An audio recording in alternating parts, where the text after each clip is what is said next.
सूरज की हल्की सुनहरी किरणें बाजार की गलियों को रोशन कर रही थी।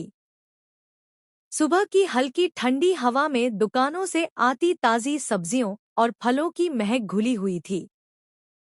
दुकानदार अपनी आवाज में ग्राहकों को बुला रहे थे और सड़क किनारे ठेले वाले अपने सामान को करीने से सजा रहे थे।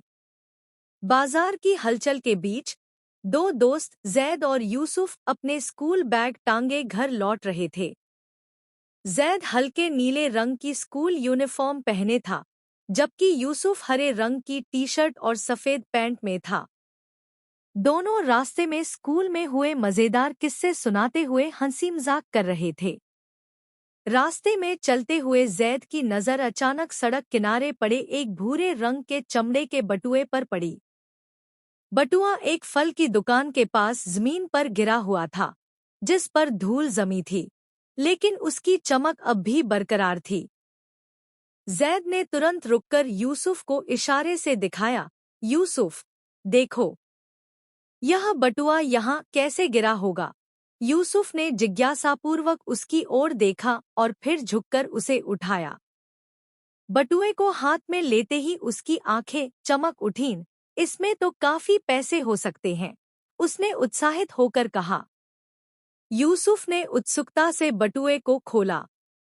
अंदर ढेर सारे नोट रखे हुए थे, कुछ बिजनेस कार्ड और एक आईडी कार्ड भी था, जिस पर बड़े अक्षरों में लिखा था, खान बेकरी। बटुए में इतने सारे पैसे देखकर यूसुफ के मन में लालच आने लगा।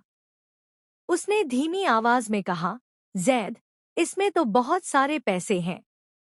अगर हम इसे रख ले तो किसी को पता भी नहीं चलेगा। उसकी आवाज में एक हल्की शरारत झलक रही थी। लेकिन जैद ने बिना कोई देर किए बटुआ उसके हाथ से लेकर बंद कर दिया। उसकी आवाज सख्त और स्पष्ट थी, नहीं यूसुफ, यह हमारा नहीं है, हमें इसे इसके असली मालिक को वापस करना चाहिए। यूसुफ ने हल्का सा मुंह बनाया और बेमन से कहा, लेकिन इतने सारे पैसे, शायद यह किसी ने जानबूझकर फेंका हो। जैद ने उसकी आंखों में देखते हुए समझाया, अगर हमारा कुछ खो जाता तो हमें भी वापस मिलने की उम्मीद होती, है ना?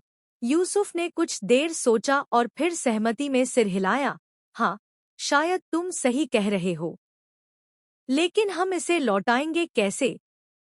जैद ने बटुए के अंदर मौजूद आईडी कार्ड को गौर से देखा। उस पर खान बेकरी लिखा हुआ था।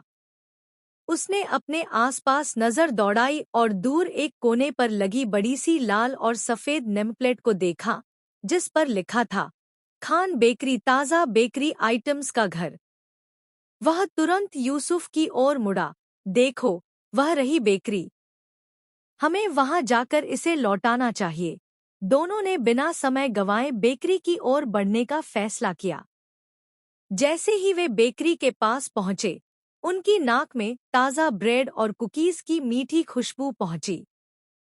बेकरी की बड़ी कांच की खिड़कियों से अंदर की हल्की पीली रोशनी झांक रही थी।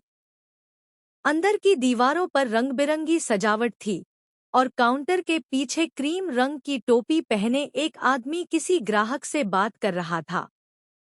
उनकी आंखों में चिंता झलक रही थी। जैद और यूसुफ धीरे धीरे बेकरी के अंदर दाखिल हुए। काउंटर पर पहुंचकर जैद ने अदब से कहा, अस्सलामु अलैकुम, खान साहब, क्या आपका बटुआ खो गया था? आदमी, जो शायद खान साहब ही थे, तुरंत चौंक कर उनकी ओर देखने लगे।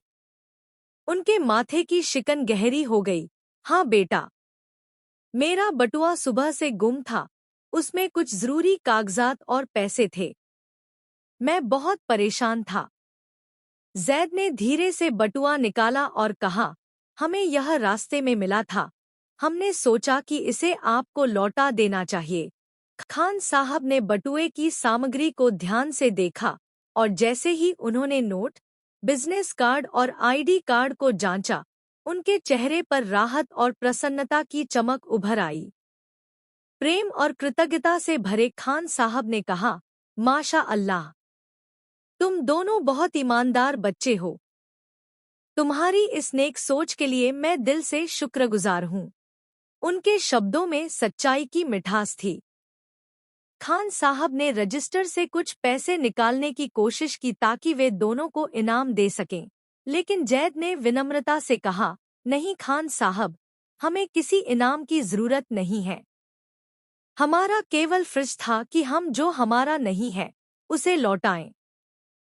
इस बात से खान साहब और भी प्रभावित हुए और उन्होंने काउंटर से एक ट्रे में रखी ताज़ी गर्म कुकीज निकालकर दोनों बच्चों को पेश किया, जिससे पूरा वातावरण और भी मधुर हो गया। खान साहब ने मुस्कुराते हुए कहा, तो ये लो, मेरी कृतज्ञता के रूप में ये स्वादिष्ट कुकीज स्वीकार कर लो। दोनों बच्चों ने खुशी खुशी कुकीज ले लीं और खान साहब का आभार व्यक्त किया।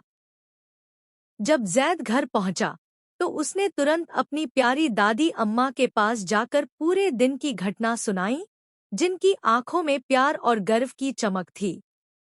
दादी अम्मा ने जैद को गले लगाते हुए मुस्कान के साथ कहा, बेटा, ईमानदारी सबसे बड़ी दौलत होती है।